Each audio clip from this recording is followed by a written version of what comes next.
avec son cortège d'exaltation dans le soleil d'Afrique. Entre ici, Jean Moulin, avec ton terrible cortège. Et on va pouvoir démarrer. Donc, Jean, tu vas te présenter un tout petit peu après. Oui. Parce que nous allons passer tout de suite à l'objet de ta présence et de ce petit entretien qui est donc Doubna. Alors, première question, Doubna, qu'est-ce que c'est? Doubna, c'est une petite ville scientifique qui est située à 120 km au nord de Moscou, à la limite de la région de Moscou, sur les bords de la Volga,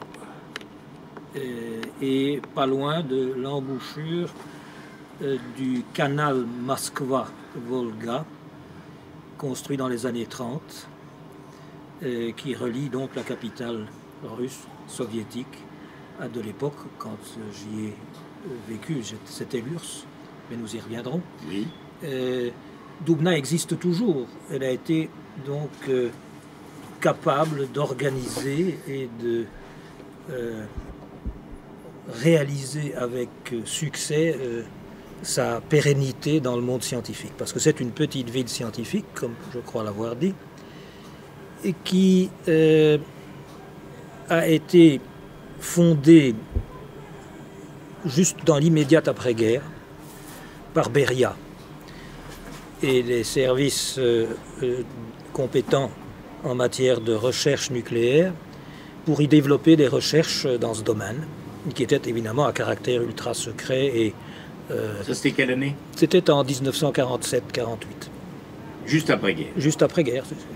Et donc, s'est développée là une équipe de chercheurs, déjà de haut vol, aidés par le fameux Kourtchatov, qui était le directeur de l'Institut de physique nucléaire à Moscou, qui avait été à l'origine de la mise en route du premier réacteur soviétique, juste dans l'immédiate après-guerre aussi, et après qui a conduit à des réalisations dans le domaine nucléaire, les bombes, la bombe atomique, la première bombe atomique. Là, je fais une petite incise. Oui. Mais mon séjour là-bas n'avait rien à voir avec tout ça. Oui, bien sûr, mais c'est l'occasion, on fait de l'éducation populaire, oui. Donc ça consiste entre autres à corriger les conneries innombrables diffusées par notre système prétendu éducatif à l'heure actuelle quand il nous raconte cette histoire-là. Alors il y a une des légendes que tu connais certainement très bien, tu l'as entendu comme moi, qui était que certes les Américains avaient récupéré toute une série de savants nazis pour fabriquer notamment les engins balistiques et les fusées qui ont amené le premier Américain sur la Lune. Il y a le fameux Von Braun. Notamment Von Braun, mais, et pas mal d'autres, mais il y a une autre légende qui était que les Russes avaient kidnappé toute une série de savants nazis aussi et en avaient fait leur profit. Or ça, c'est en réalité complètement faux. Je ne dirais pas que c'est complètement faux, mais ils en ont aussi récupéré un certain nombre, mais ils n'ont pas été décisifs au point que celui de Werner von Braun dans le domaine spatial, par exemple. Mais il ne faut pas nier que les Soviétiques, et pourquoi ne l'auraient-ils pas fait d'ailleurs, ils avaient assez payé le prix de la guerre pour mettre la main sur un certain nombre d'ingénieurs, et d'ailleurs qui se retrouvaient parmi les prisonniers, et leur faire servir à autre chose que à ce qu'ils avaient servi avant, et utiliser leurs connaissances. Donc, bien sûr, mais là où je voulais en venir, c'est que l'illustre physicien et savant soviétique que tu as cité, Kourtchatov était évidemment... Et pas mal d'autres, y compris dans le domaine des fusées, de la balistique, etc. C'était des Russes, tout simplement, formés en Union soviétique par l'excellente université soviétique, héritière elle-même de la tradition des scientifiques russes, très ancienne, scientifiques, mathématiciens et autres. Et ils se sont très bien débrouillés de manière à peu près autonome pour damer le pion des Américains dès le début de la guerre froide. C'était juste Joliot-Curie avait d'ailleurs à l'époque donné de Kourtchatov et de toute son école une description tout à fait élogieuse et qui mettait les choses déjà au point à l'époque de Joliot-Curie, donc c'est bien clair. Voilà, c'était juste pour préciser un petit point au passage. Mais ce que je vais dire par la suite va d'ailleurs confirmer cette excellence de la recherche russe et soviétique, russe, parce que ça précédait évidemment la révolution d'octobre. Il y avait déjà Lomonosov et d'autres avaient déjà fondé des bases d'excellence scientifique. Et il y a nombre de noms dans la science qui sont connus de savants russes et puis soviétiques qui ont fait des découvertes de grande importance. Donc, mais bon, Doubna. revenons à Doubna. Donc cette petite ville située à la confluence du canal Moskva-Doubna et de la Volga, Moskva-Volga et de la Volga, où il y a un barrage d'ailleurs là. Et on a, dans les années qui ont suivi la création de cet institut de recherche nucléaire à caractère militaire essentiellement, mais qui mettait l'accent sur déjà la résolution de problèmes fondamentaux, parce que pour avancer dans la technologie, il faut évidemment avant avoir une connaissance approfondie de la théorie sous-jacente. Et en 1956, au cours donc immédiatement, enfin quelques années après la mort de Staline, et dans une époque où la politique de plus grande ouverture était mise en œuvre dans tous les domaines, il a été jugé extrêmement utile de transformer cet institut en un institut international, intergouvernemental, qui regroupait tous les pays socialistes. Et assez curieusement, enfin c'est pas curieux, à l'époque c'était normal, on peut rappeler que la Chine, l'Albanie, la Corée du Nord sont membres fondateurs de l'Institut unifié de recherche nucléaire, OII, IURN, l'Institut nucléaire de Doubna, qui a acquis dans les décennies qui ont suivi une réputation internationale de haut niveau et qui est classée jusqu'à maintenant parmi les plus grands instituts de recherche nucléaire au monde. Et donc c'est une belle réalisation. Moi j'y suis arrivé au début des années 70. Alors, toi tu arrives là... Mais je veux revenir encore quelque chose sur Doubna, c'est que donc cette ville est une ville scientifique. Elle a été construite dans l'objet unique d'en faire un centre de recherche scientifique. On appelle ça maintenant Naukograd, une ville de la science. Sur l'autre rive de la Volga, il y avait d'ailleurs aussi un ensemble d'usines d'aviation militaire, où là, évidemment, je n'ai jamais mis les pieds, parce qu'à l'époque, c'était une zone ultra interdite à tout qui n'était pas employé dans cette entreprise. On était, si on peut dire, au moment les plus chauds de la guerre froide. Oui. Là, quoique on était aussi au début à l'amorce de ce qui allait devenir la politique de coexistence pacifique. Toi, tu y es dans les années 70. Moi, j'y suis à ce moment-là, oui, c'est ça. Mais d'ailleurs, Doubna a été à la pointe dans ce domaine, puisque Doubna, en tant qu'institut regroupant l'ensemble des pays socialistes dans le domaine de la physique nucléaire et de la physique subnucléaire, c'est-à-dire ce qu'il y a à l'intérieur du noyau et qui devient de plus en plus décisif, c'est-à-dire l'étude des composants du noyau, le neutron, le proton, l'étude des électrons et de toute une myriade d'autres particules qu'on a découvertes. La science fondamentale des hautes énergies. Et Doubna a été aussi créé 2 ans après la mise sur pied du CERN, le Centre européen de recherche nucléaire, qui regroupait tous les pays occidentaux, européens. Oui, dans une logique typiquement atlantiste. Dans une logique de recherche... non, parce qu'il n'y avait pas les Américains. C'est vrai. C'était européen. C'était européen. C'était eurocentré. Et c'était donc une opération absolument pacifique et qui a eu, que je défendrai aussi parce qu'elle a été d'une importance capitale pour le développement de la recherche scientifique fondamentale en Europe. Le CERN est vraiment l'exemple type de l'institut de haut niveau tel qu'on voudrait en avoir chacun chez soi. Et tel que les soviétiques se sont inspirés de cet exemple. Et ils ont pas mal réussi. Et ils ont établi d'ailleurs, puisqu'ils étaient sur le même terrain de la recherche, très rapidement des relations, à partir de 1959-60, étroites de collaboration avec le CERN, avec échange d'équipes scientifiques pour aller faire des expériences sur leurs installations respectives.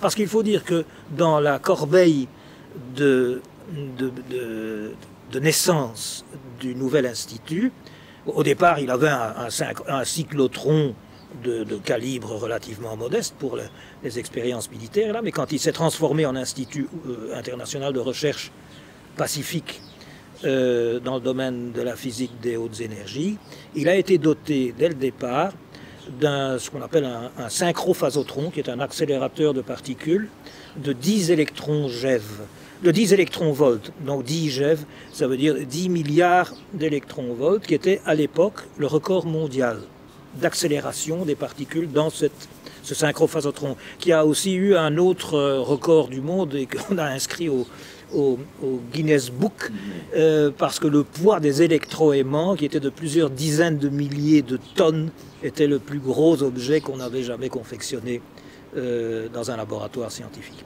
Il existe toujours d'ailleurs, et il sert de base à une nouvelle installation qui est en train d'être finalisée, toujours à Doubna, maintenant dans Fédération de Russie, qui s'appelle NICA, qui est un grand accélérateur de ce qu'on appelle des ions lourds, et qui s'est développé sur la base de tout ce qui avait été acquis à l'époque soviétique et depuis, et qui permet de garder Doubna au plus haut niveau de la recherche mondiale. Donc c'est assez intéressant de voir cette évolution, et j'ai pu personnellement, par le hasard des choses, là je vais un peu en avant aussi, assister à ces développements, puisque non seulement j'ai vécu à Doubna à l'époque soviétique, et à une époque dans les années 70, entre 71 et 74, qui était, comme le disait Hobsbawm dans son bouquin sur le XXe siècle, en Union soviétique, ça a été la période d'or, si on veut. Parce que le pays était apaisé après des drames innombrables qu'il avait vécus, depuis la guerre civile, la construction du socialisme contre l'ensemble du monde soi-disant civilisé, la grande libre et la grande guerre patriotique, comme ils l'appellent là-bas, oui, où l'Union soviétique a été, ce qu'on oublie, on a tendance à trop souvent oublier maintenant, le principal adversaire du nazisme, oui, et le principal combattant qui a permis la défaite du nazisme. À la librairie, ça fait déjà un moment que nous employons voilà, à faire découvrir, parce que beaucoup le découvrent dans les jeunes générations, et rappeler ça aux plus anciennes générations qui sont supposées le savoir.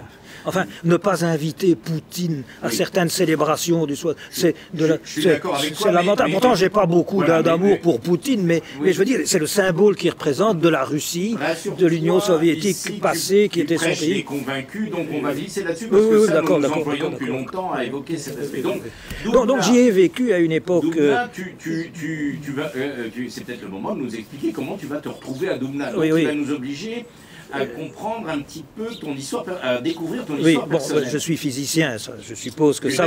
Je suis belge, voilà. Je m'appelle Jean Moulin. Oui. C'était pas du tout un choix de mon père de me prénommer Jean pour me faire avoir le même patronyme que votre héros national. Entre ici. Jean Moulin. Enfin, je préfère être avec toi aujourd'hui que lui à sa place. J'ai beaucoup d'admiration pour lui. Oui, je t'invite pas à entrer avec ton cortège funèbre. Bien sûr. Pas, le contraire. Mais petit enfin, pas clin d'œil, mais petite réminiscence historique. Je m'appelle Jean parce que mon oncle, que je n'ai jamais vu, est mort pendant la guerre en 1944. Dans un bombardement allié à Cologne, où il était hospitalisé en tant que prisonnier suite à des faits de résistance. Et il est mort à l'automne 1944, quelques mois avant la fin de la guerre. Donc, il s'appelait Jean, je ne l'ai jamais vu. Et donc on m'a appelé comme ça pour perpétuer son souvenir. Donc tu es une Belge, née belge dans une famille... Donc tu peux nous parler quand même 2 minutes. Oui, je peux parler 2 minutes. Ça m'a prédestiné, voilà, effectivement, et notamment ce que j'ai appelé après un tropisme soviétique, oui, ou un tropisme russe même aussi. Parce que pour moi, les deux se mêlent, et d'ailleurs j'utilise parfois dans mon livre un néologisme qui me plaît assez.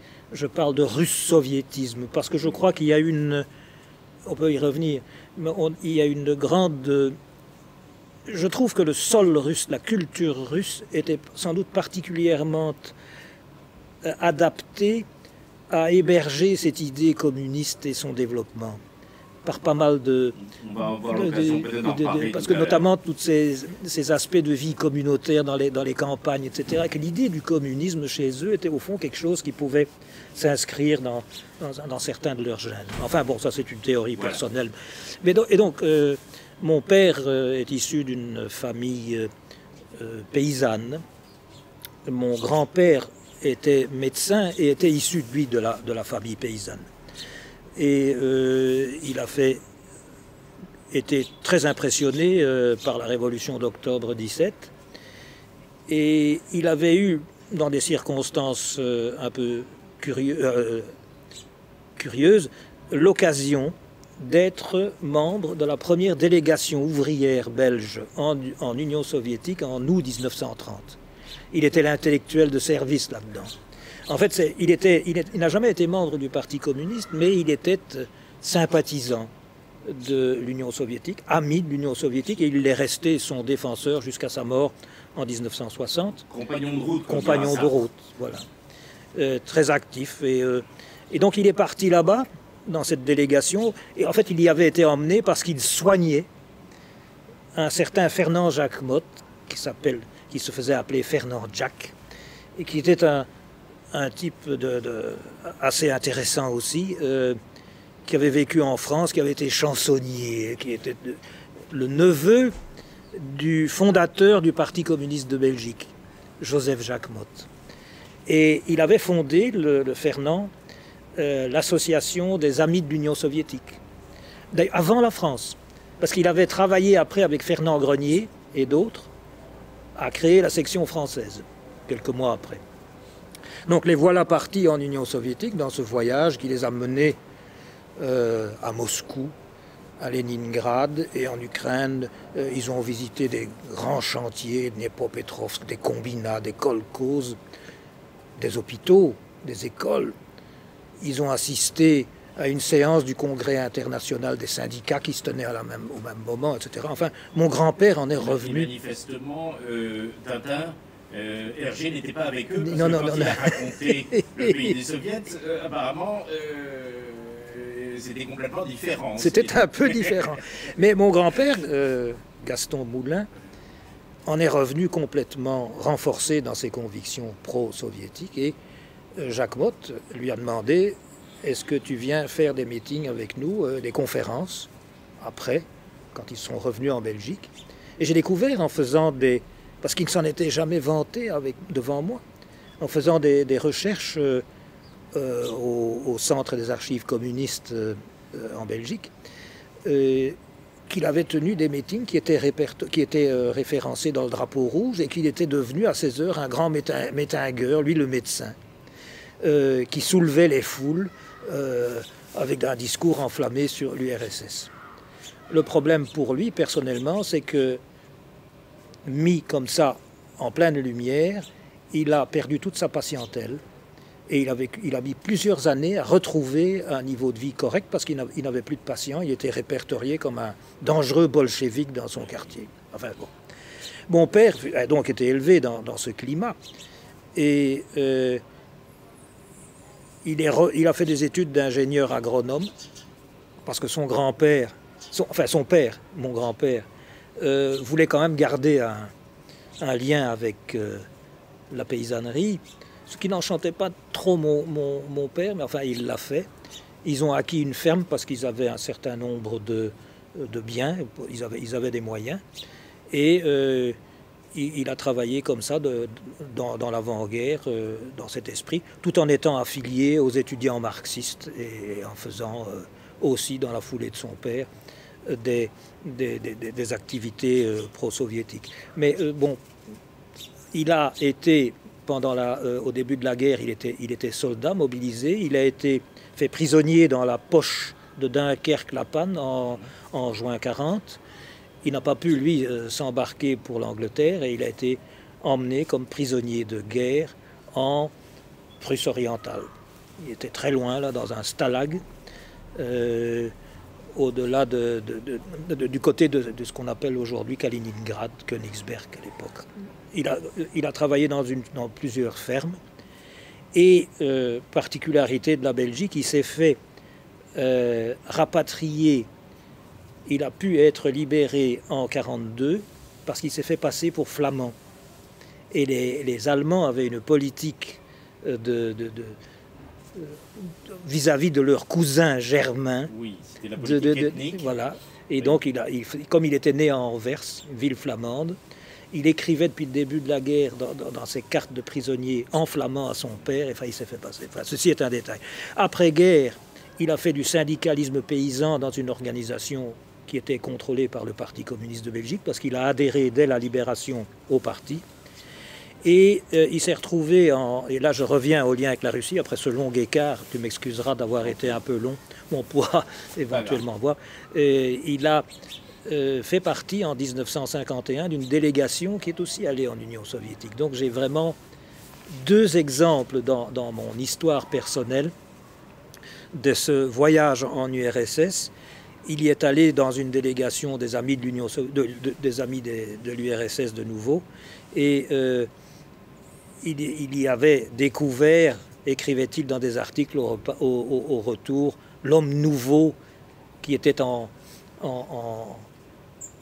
activité, notamment dans les campagnes soviétiques. Il avait fait des grands articles là-dessus, où il a eu des polémiques avec le syndicat agricole de droite à l'époque. Voilà donc un peu le climat dans lequel j'étais. Alors il est devenu après député communiste, il a ferraillé à la Chambre tant et plus, à la Chambre des représentants dans les années 60. Et c'était l'époque de mon adolescence, et donc j'ai été élevé dans un climat extrêmement politisé. Mais mon père ne m'a jamais dit « tu prends ta carte du parti demain ». Non, mais pour moi c'était un peu comme d'autres ont dit, j'allais à la source normale, c'était une évidence. Donc dès que je suis entré à l'UNIF, je suis devenu membre des étudiants communistes et du parti en même temps. Juste une petite incise pour dire à ceux qui se demandent ce que ça peut bien être que la conscience de classe, en voilà une manifestation empirique. Oui. Oui. Voilà. Bien que je suis issu au départ d'une famille plutôt qui n'est pas de la classe ouvrière, pas du tout, peut-être qui peut dire de la petite bourgeoisie, classe, mais qui avait une conscience. C'est la conscience politique. Une conscience politique, voilà. Et donc j'ai choisi de faire la physique. J'ai étudié pendant 4 ans à l'université de Bruxelles, et je me suis retrouvé après lancé dans la recherche. J'ai été assistant. Mais je détaille je donne le détail, je parle dans le livre. Il faudra lire le livre, parce que voilà. C'est le but. Parce que j'ai un peu hésité sur mon avenir. Je pensais même à un moment devenir permanent du parti, ce qui a déclenché vis-à-vis de la part de mon père une colère noire, parce que il disait tu ne sais pas ce que c'est la difficulté d'être un permanent. C'est un engagement de toute une vie, etc. C'est financièrement impossible. Oui, à l'époque, contrairement à ce qui se passe aujourd'hui, il touchait pas carrière. Non, mais il touchait 3 fois rien. Hein. Il y a mis de sa poche. Hein. Bon, puis j'ai discuté, et finalement, j'ai eu la possibilité d'avoir une bourse de chercheur dans cet institut international. Et j'ai sauté dessus. Tu avais quand même une formation scientifique. Ah, mais j'avais une licence en physique de l'université de Bruxelles, donc dans le domaine de la physique théorique et mathématique. Donc j'ai été recruté sur base d'un dossier scientifique, et j'ai obtenu cette bourse pour 1 an, renouvelable 1 an. Et me voilà parti là-bas. Tu te retrouves à Dublin. Oui. Et le jour où j'arrive là, où je pose mes bagages dans la chambre, dans l'appartement qui m'avait été alloué, je me suis dit, mais qu'est-ce que je fous ici? C'était en pleine nuit, un vendredi soir, il faisait noir, c'était au mois de mars, non, au début avril. C'était à l'époque du 23e congrès du PCUS d'ailleurs, en 71. Et c'est le 23e? Oui, c'était le 23e, je crois. Non, le 24e, enfin bon. Je l'ai écrit dans le livre d'ailleurs. Et parce que je regarde par la fenêtre, il faisait noir, et j'étais au bord de la Volga, je ne le voyais même pas, enfin bon, bref. Mais je me suis vite adapté à cette ville. J'ai commencé par avoir des contacts à la direction de l'Institut. On a un peu discuté avec eux pour voir dans quel secteur j'allais travailler. Bon, il y avait des interprètes, comment ça marchait au départ, bien, je ne me souviens plus trop. Je baragouinais déjà un peu le russe. Je baragouinais, mais j'ai appris là, dans les 6 premiers mois, je parlais couramment après 6 mois. Mais j'avais suivi des cours avant, quelques années avant, vu mon grand intérêt pour l'Union soviétique et tout ce qu'il y avait autour pour la culture russe. Et puis du fait que j'y étais allé un certain nombre de fois, parce que j'ai parlé au fond des voyages de mon père et de mon grand-père, mais j'y suis moi allé plusieurs fois avant ce voyage décisif en 71, puisque dès l'âge de 7 ans, en 55, je me suis retrouvé avec mes parents en vacances en URSS, d'abord à Moscou et puis en Crimée, au bord de la mer Noire, pas loin d'Yalta, à Foros, dans un sanatorium, puisque les vacances en URSS se passaient dans les sanatoriums. Et donc on y était parce que mon père était invité par le parti soviétique, comme il se faisait à l'époque. Ils invitaient un certain nombre de dirigeants et de cadres des partis communistes occidentaux et d'autres pays du monde entier à passer des vacances chez eux. Et d'ailleurs, les vacances commençaient par un tour dans un hôpital pour un examen médical général, pour voir si vous aviez éventuellement une maladie ou quoi qu'il fallait soigner, et pour voir à quel endroit il était le mieux d'aller passer ses vacances. Et il était fréquent d'ailleurs que certains camarades, la famille était divisée parce que le mari était cardiaque et ne pouvait pas aller à la mer, et que la femme pouvait y aller, et on les envoyait.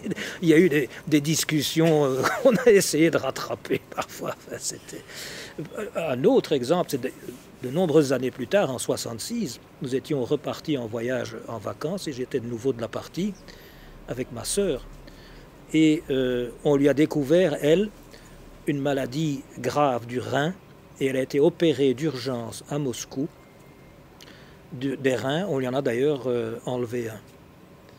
Voilà, ça c'était aussi ce qui s'est passé durant ces vacances, mais la médecine soviétique, nous n'avons vacances et santé.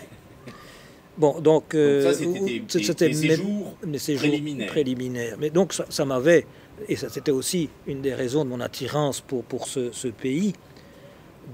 Dès ce voyage en 55 et plus encore en 66, j'avais eu une vision fantastique du pays, son immensité, les choses colossales qui étaient en train de s'y construire, la fraternité, la qualité de l'accueil, et que sais-je encore.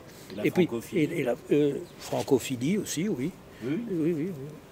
Et bon, toute ma période d'adolescence, je le raconte dans le livre, j'avais évidemment accumulé une connaissance sur le pays au travers de toutes les publications possibles et imaginables. Elles étaient nombreuses et dans tous les domaines. On était attiré par le sport, par la musique classique. Bon, j'adore la musique classique russe et soviétique en particulier. Donc j'étais très épris aussi de musique folklorique, de chansons folkloriques russes, etc. Donc tout ça faisait partie de mon bagage préalable avant d'y être. J'avais d'ailleurs fait plusieurs voyages aussi avec la jeunesse communiste de Belgique, alors en groupe, où nous avions...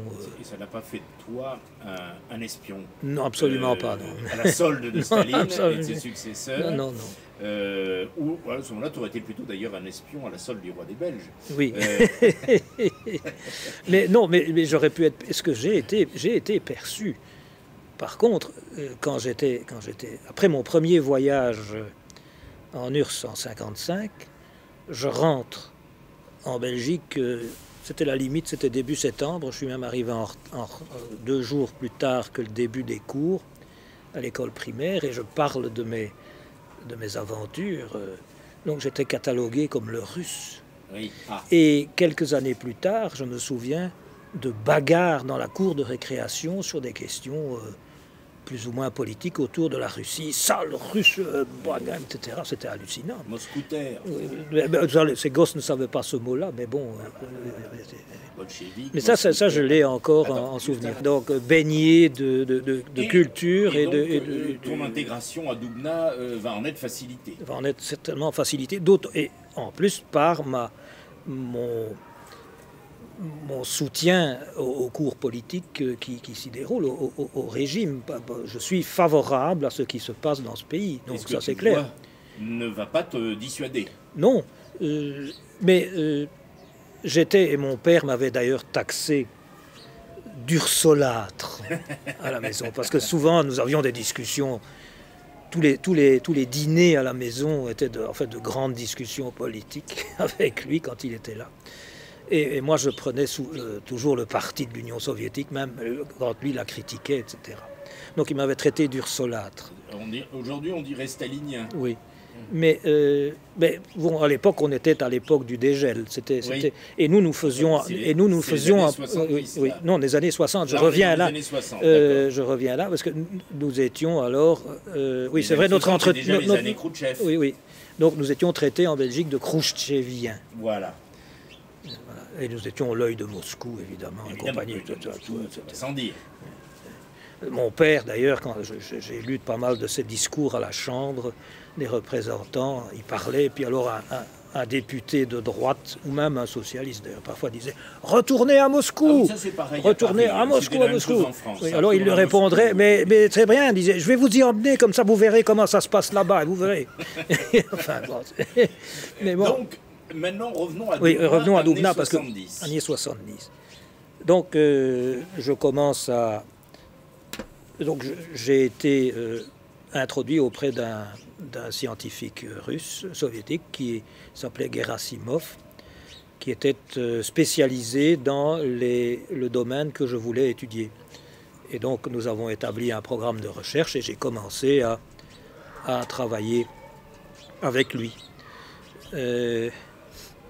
Vas-y, continue. En parallèle, j'avais noué, lors d'ailleurs d'un voyage précédent, une amitié, même un peu poussée, avec une jeune fille de Moscou, que j'ai retrouvée avec plaisir au cours de cette première année de mon séjour. Et je dois dire que j'ai été assez vite... en affaires, puisqu'on s'est marié à la fin de la première année. Voilà, ça a encore un peu facilité. Donc c'est pour ça que j'ai appelé les choses. Oui. C'est parce que d'ailleurs c'est pour ça que j'ai appelé mon bouquin Science, amour et politique au pays des soviets. Voilà, parce que tout s'est mélangé en fait. C'était pas pour elle que j'y suis allé, mais enfin le fait que je l'ai retrouvée, oui. D'autant plus qu'elle parlait excellemment français. C'était un pur produit de l'Institut pédagogique Lénine des langues étrangères, où, sans jamais avoir quitté le territoire national, elle avait appris cette langue. On aurait presque dit qu'elle était parisienne. Enfin, bon. Mais nous n'avons pas commis l'erreur de parler français entre nous trop. Je voulais avancer en russe et donc j'ai beaucoup parlé russe avec elle plus que français. Enfin, bon, voilà. Ce que j'ai fait avec mes collègues aussi. Donc je travaillais à ce qu'on appelait le laboratoire de physique théorique. Bon, on appelait ça laboratoire, mais enfin c'était l'institut de physique théorique. Il y avait dans l'institut de Doubna différents instituts spécialisés dans différents domaines. Il y avait l'institut des hautes énergies qui pilotait les grands équipements d'accélérateurs de particules. Il y avait un institut des problèmes nucléaires. L'institut de Doubna était aussi devenu champion du monde de la synthèse des éléments lourds, comme on appelle, et il y a même un élément dans le tableau de Mendeleïev, un autre savant russe d'ailleurs, qui s'appelle le doubnium, parce qu'il a été synthétisé à Doubna. Et il reste, à l'heure actuelle encore, les premiers dans le monde avec une équipe américaine et une équipe en Allemagne. Voilà. Donc, j'ai commencé mes travaux de doctorat, de doctorat, puisque j'entamais une thèse de doctorat, une dissertation de doctorat. Et c'était d'autant plus difficile pour moi. Il y avait le problème de la langue au départ, et le problème aussi que je t'avais dit que j'étais assez actif en politique à l'université de Bruxelles. Je n'avais pas trop travaillé ma physique pendant l'année et demie qui précédait. Il fallait se remettre à niveau. Il fallait se remettre à niveau, ce que j'ai fait. En travaillant vraiment dans ce cadre où tout était organisé pour faire de la science et de la bonne science. C'était du très haut niveau. Du très haut niveau. Et donc je peux peut-être donner quelques informations sur la façon dont ce centre fonctionnait. Parce que c'est un bel exemple. On y rencontrait donc des scientifiques de tous les pays, des pays socialistes. Mais il y avait aussi des représentants de toutes les républiques soviétiques. Ce qui fait que c'était une communauté multinationale vraiment impressionnante. Qu'il y avait là-bas, il y avait des Arméniens, des Géorgiens, des Azerbaïdjanais, et tout ça s'entendait bien. Oui, quand on nous parle de multiculturalisme aujourd'hui, l'Empire russe, avant d'être soviétique, le multiculturalisme, ça les connaissait. Oui. ils avaient parfaitement appris comment s'en accommoder et comment au contraire en tirer profit. Oui. Oui. Et donc il y avait d'excellentes écoles de physique. Par exemple, les Arméniens sont de très haut niveau dans le domaine de l'astrophysique, puisqu'ils possédaient dans les montagnes arméniennes quelques télescopes de grand niveau. Les Géorgiens sont des mathématiciens hors pair, etc. Étaient. Parce que, oui, et alors nous y viendrons après, parce qu'il y a eu alors un désastre qui a suivi la fin de l'Union soviétique, ou plutôt sa liquidation. Son auto-liquidation, comme je dirais. Son auto-liquidation par certains. Par certains. Par quelques-uns. On aura l'occasion d'y revenir. Et donc cette grande communauté, au départ, c'est pas facile de s'y intégrer quand même, comme il y avait le problème de la langue au début, etc. Et j'ai eu d'abord, au fond, des relations assez étroites et faciles avec des gens des républiques d'Asie centrale. J'étais dans un bureau avec un doctorant aussi azerbaïdjanais. Il s'appelait Volodya Suleimanov, il s'appelait. Et on était copains, on allait manger à midi à la cantine, etc. Et donc c'était assez bien. Puis j'ai eu pas mal d'amis géorgiens et arméniens aussi. Et avec les Russes, c'est venu après. Je sais pas, c'était plus dur à ce que la glace fonde, je ne sais pas. Mais enfin, après, j'ai eu de solides amitiés aussi avec pas mal de Russes, et notamment avec mon directeur de thèse, qui était un homme remarquable. Il n'était pas membre du parti, mais il était absolument en faveur du régime, et physicien de haut niveau, qui m'a beaucoup aidé et qui m'a vraiment donné beaucoup de son temps pour m'aider à travailler et à devenir un scientifique tel que je suis devenu au cours de ces années. Voilà, donc j'ai alors eu une autre expérience à côté de cette intégration dans ce centre de recherche international où j'ai fini par rencontrer aussi là des gens venant des pays occidentaux. Parce que j'étais quand même une bête assez rare. Il n'y avait pas beaucoup d'occidentaux dans le centre, malgré l'ouverture. Oui, surtout des Belges. Surtout des Belges, et qui restaient une aussi longue période. Oui, j'ai battu un record. Et là encore, ils avaient peut-être lu Tintin au pays des soviets et ils voulaient que le deuxième tome soit plus proche de la réalité. Et en tout cas, donc, plus moi, positif. J'ai bénéficié d'une sorte de contingent de gens des pays membres du CERN, puisque la Belgique est un État membre fondateur. Bon, il y avait quelques Américains aussi, notamment qui les aidaient dans le domaine de l'informatique. Canadiens et d'autres. Enfin, il y avait des Indiens aussi. J'ai rencontré des Cubains. Il y avait des Yougoslaves. Je ne sais pas si la Yougoslavie était membre à l'époque où on l'a ouvert. C'était quelle année? En 56, je crois pas. Elle y était. Non, je sais pas. Elle n'a jamais été vraiment membre. Ça a toujours été compliqué. Avec les Yougoslaves. Oui. Enfin, disons, avec certains d'entre eux. Oui. Mais j'avais éliminé les autres. Oui. J'avais un bon copain qui était voisin de chez moi, de mon appartement, et qui était serbe. Et alors bon, j'ai vraiment multiplié les innovations sur place, puisque je suis devenu père d'une petite fille en mars 72. Donc j'ai vécu de l'intérieur comment ça se passe, la maternité en Union soviétique, etc. Où c'était pas vraiment comme chez nous. On n'assistait pas à l'accouchement. Et j'ai tenu ma fille dans mes bras seulement 8 jours après sa naissance, parce que pour des raisons prophylactiques, je ne pouvais pas entrer parce que ma femme, comme c'était son premier accouchement, elle a dû subir une petite incision pour permettre plus facilement l'accouchement, et que donc il fallait qu'elle reste un peu plus longtemps. Et donc moi, je voyais ma fille à l'étage que ma femme me montrait emballée. Et puis il y a eu des histoires.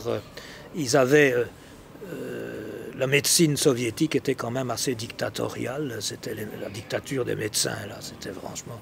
Et les bébés, il fallait les emballer dans des langes à l'ancienne encore. Ils étaient comme momifiés. Quand ma mère, qui est venue là, quelques mois après la naissance, a vu ça, elle était horrifiée. Enfin bon, et elle a montré à ma femme comment on faisait des langes soi-même. Donc on a fait ça.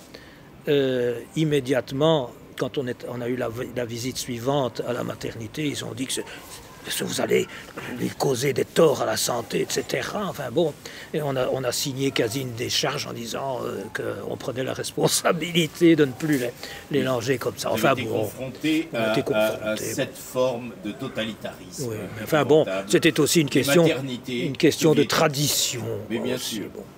J'ai moi-même fait un peu d'hôpital.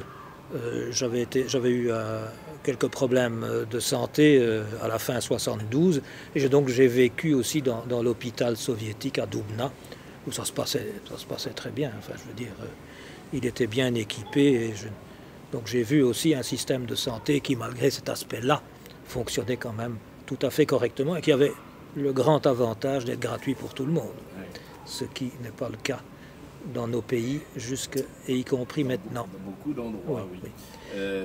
Donc, j'ai à la fois vécu cette vie dans le milieu scientifique, dans un milieu qui peut être considéré comme privilégié, parce que les scientifiques étaient un peu les chouchous du régime.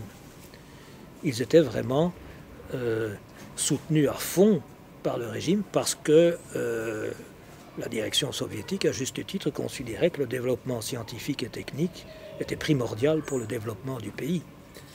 Et donc, on donnait aux scientifiques les moyens les plus adéquats pour pouvoir travailler. Ils avaient d'ailleurs, à la différence de ce que la recherche était et est encore plus devenue chez nous, une possibilité de travailler plus à l'aise sur des thèmes de recherche qu'ils choisissaient eux-mêmes aussi. Il y avait évidemment de la recherche dirigée, mais là où j'étais, dans ce grand centre de recherche fondamentale, il y avait des types qui travaillaient sur des sujets, on se demandait à quoi ça servait, etc. Eux seuls les intéressaient. Ils n'étaient pas découragés. Ils n'étaient pas découragés. Ils pouvaient travailler quasi toute leur vie à ça. Ici, on aurait dit, mais ce type n'est pas rentable, allez, on le sac.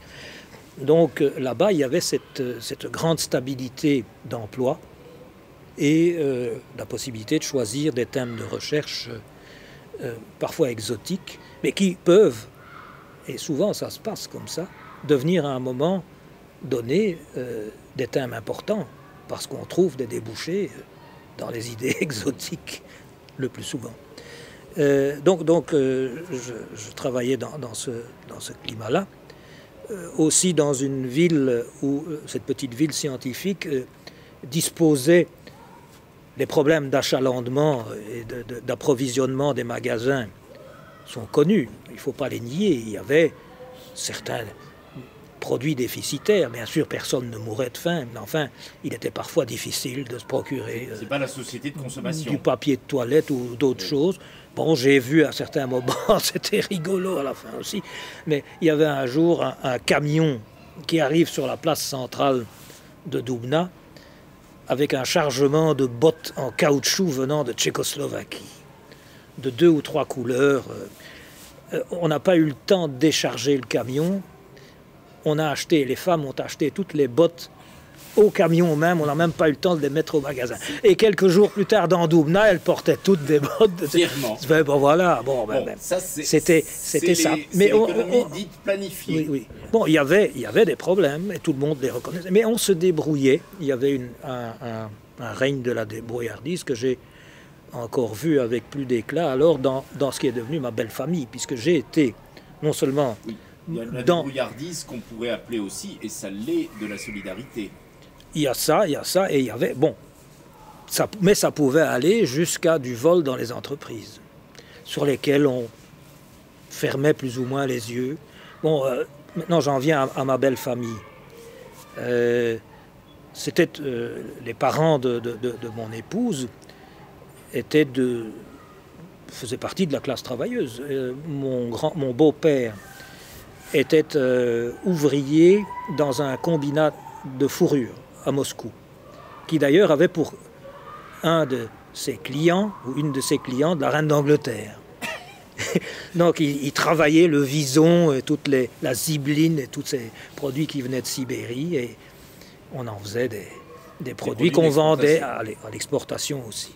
Mais enfin, il me ramenait de temps en temps une coupure où on m'a fait un col pour mon paletot d'hiver, etc. Une belle chapka. Et ma belle-mère travaillait dans une usine de peinture, où elle était chef d'équipe. Il n'était pas membre du parti non plus, mais fervent patriote. Et ça fonctionnait bien. Ça fonctionnait bien. Il vivait... Surtout pour les classes laborieuses. Il venait de la campagne, comme la plupart des moscovites finalement, de ces millions et millions de personnes qui étaient venues des campagnes pour créer l'industrie, dans les années 30 déjà. Et eux, ils avaient emménagé à l'époque, dans les années 60, un peu avant mon arrivée, dans des cités dans la banlieue de Moscou. Ils étaient dans la banlieue nord-ouest, un quartier où il y avait des gratte-ciel partout. Ils habitaient au 8e étage d'un appartement avec 3 chambres. Ils étaient bien équipés, ils étaient vraiment bien logés, et contents de leur situation. C'était des ouvriers. Ils n'étaient pas au Parti communiste. Non, mais ils avaient un loyer qui coûtait peanuts. Ils avaient l'eau, le gaz et l'électricité. Il n'y avait pas de compteur, donc on payait quelques kopecks par mois, et puis c'était bon. À tel point qu'il y avait des exagérations. Ma belle-mère laissait fonctionner le réchaud à gaz dans la cuisine toute la journée. Pas besoin. On laissait couler l'eau dans la baignoire pour la moindre histoire. Enfin, c'était hallucinant. Bon, il n'y avait pas une culture écologique à l'époque très poussée. Mais cette idée aussi, toujours chez eux, le gigantisme du pays, qui leur dit qu'ils ont des réserves inépuisables. Enfin, ça, ils en sont revenus après. Donc j'ai vécu aussi dans cette banlieue ouvrière de Moscou, où j'ai assisté à des scènes incroyables, un jour de paye, un vendredi soir, parce qu'à l'époque, on ne les payait pas sur un compte en banque, ils recevaient leur enveloppe. Et bon, pas mal d'ouvriers allaient acheter de la vodka et ils en lampaient un peu avant de rentrer à la maison. Ils se réchauffaient. Oui. Et j'ai vu ça, parce qu'on dit toujours ici, c'était un état policier, l'état de la terreur et tout. Les types n'étaient pas contents que la milice locale était venue leur dire de dégager, parce qu'ils étaient un peu trop bruyants et un peu trop éméchés autour du kiosque à vodka, là. Ils ont secoué la Jeep de la milice et tout, ils ont tapé dessus et les miliciens sont partis. Bon, oui. Donc c'était pas la terreur policière comme on l'a décrit ici non plus. Oui, bon. C'était scène de la vie ordinaire. Donc je me suis vraiment immergé dans cette vie. Je regardais la télévision, les programmes les plus importants, j'écoutais les journaux télévisés, donc j'étais devenu presque un soviétique au fond.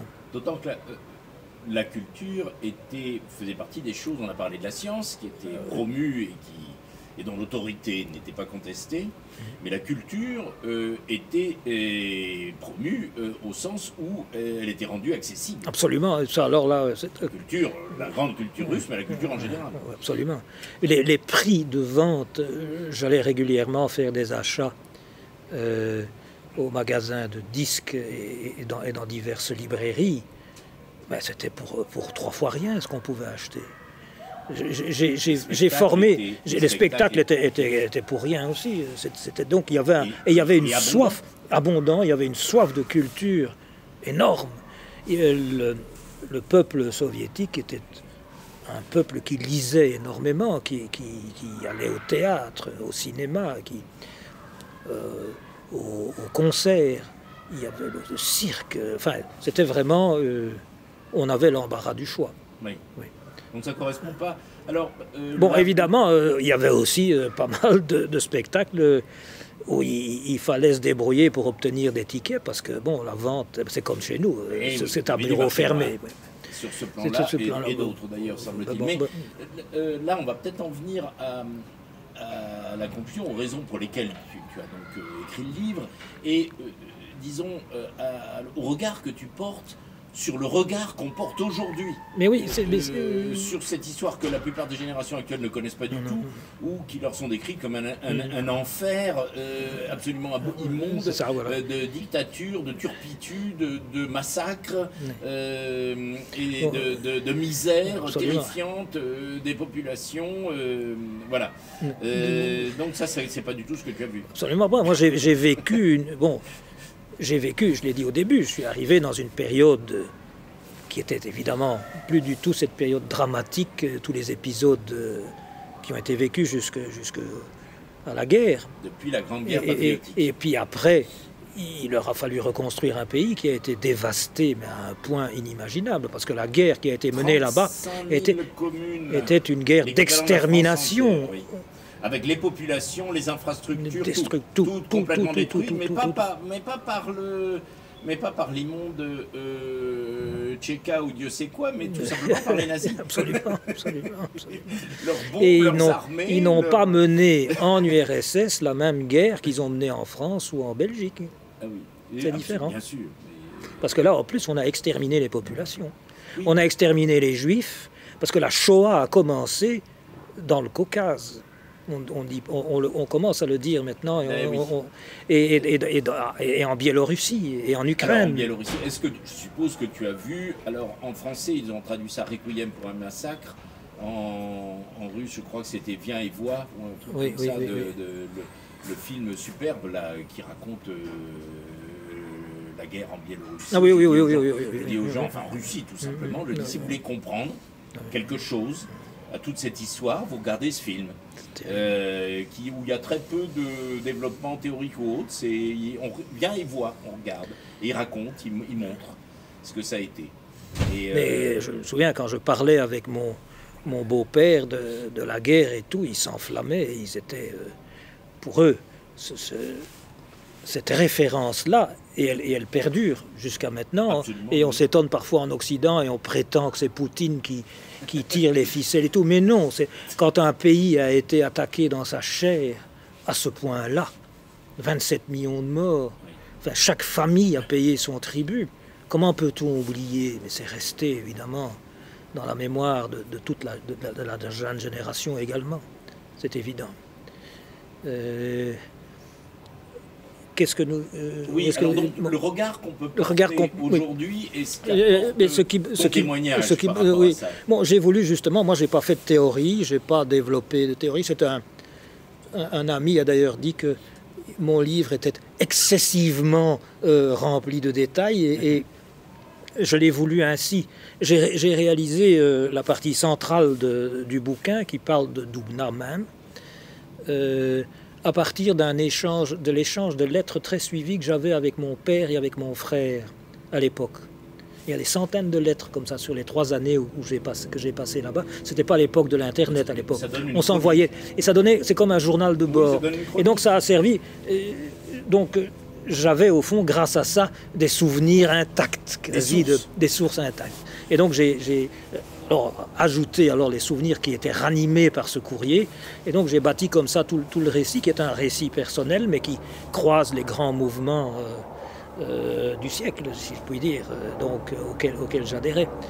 Et donc quand j'ai écrit ça, je me suis dit après, mais au fond, comment est-ce que je peux relier ça à mon origine? Pourquoi y suis-je allé? La question que tu as posée au départ.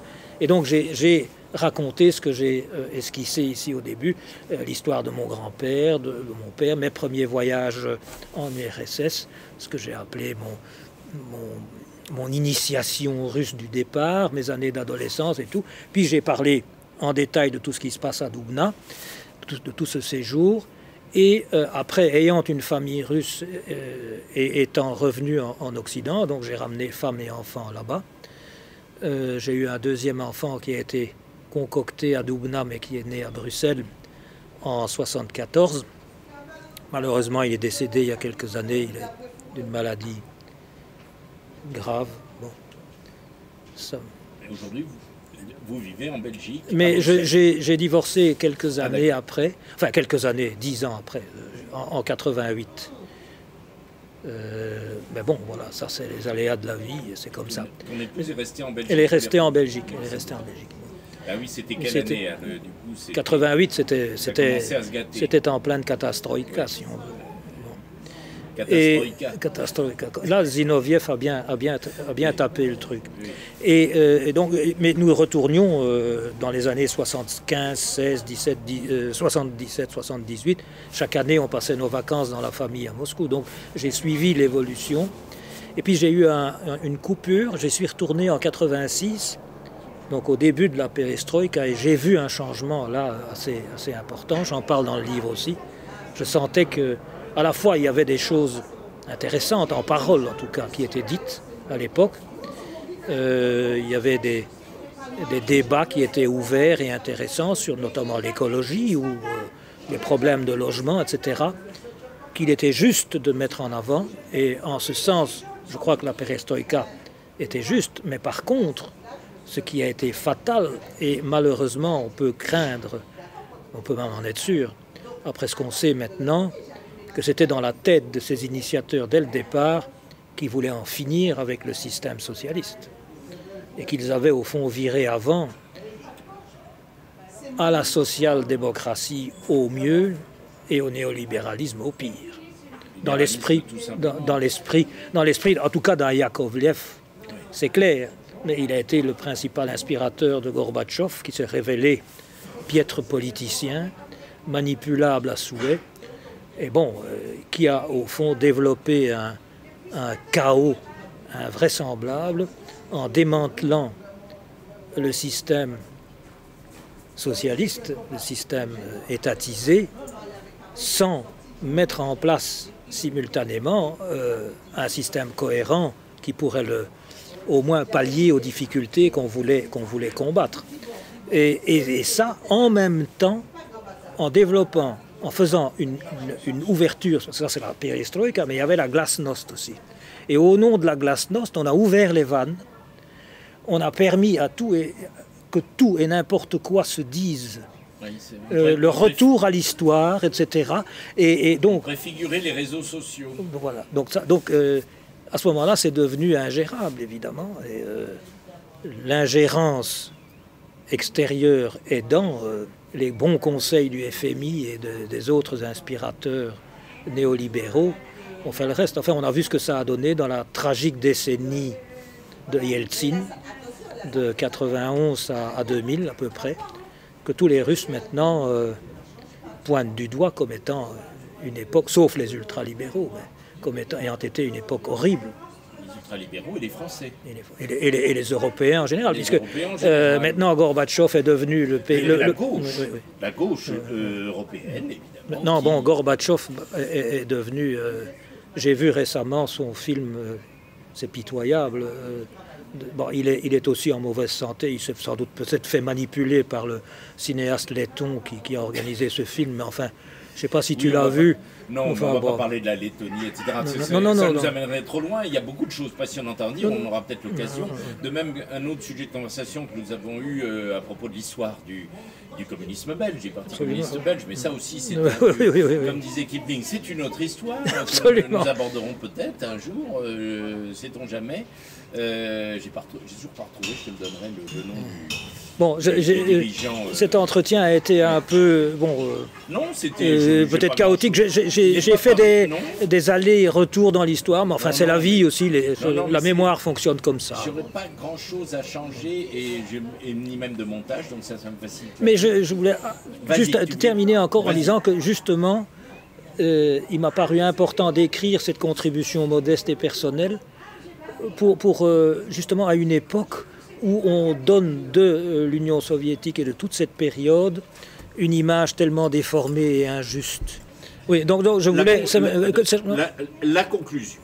Oui, mais donc finalement, j'avais cru publier ce livre dans les années 2000-2005, où j'avais déjà écrit une bonne partie. Et puis, pour diverses raisons, j'ai retardé l'histoire et je me suis remis sur le manuscrit seulement en 2019.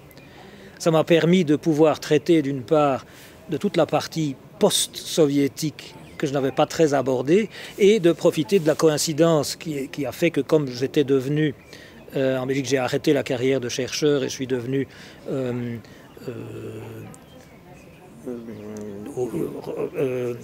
conseiller scientifique au ministère de la Recherche fédérale belge et puis responsable de la coopération internationale en matière de grands équipements scientifiques.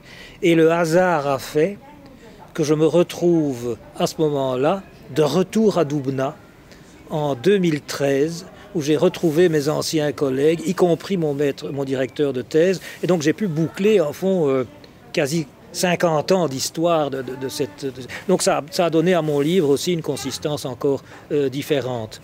Ça c'est une chose. Et deux, j'ai voulu l'écrire parce que je voulais donner de ce pays et de la vie des gens là-bas une image correcte, objective par rapport à tout ce qu'on en raconte aujourd'hui, l'empire du mal, etc.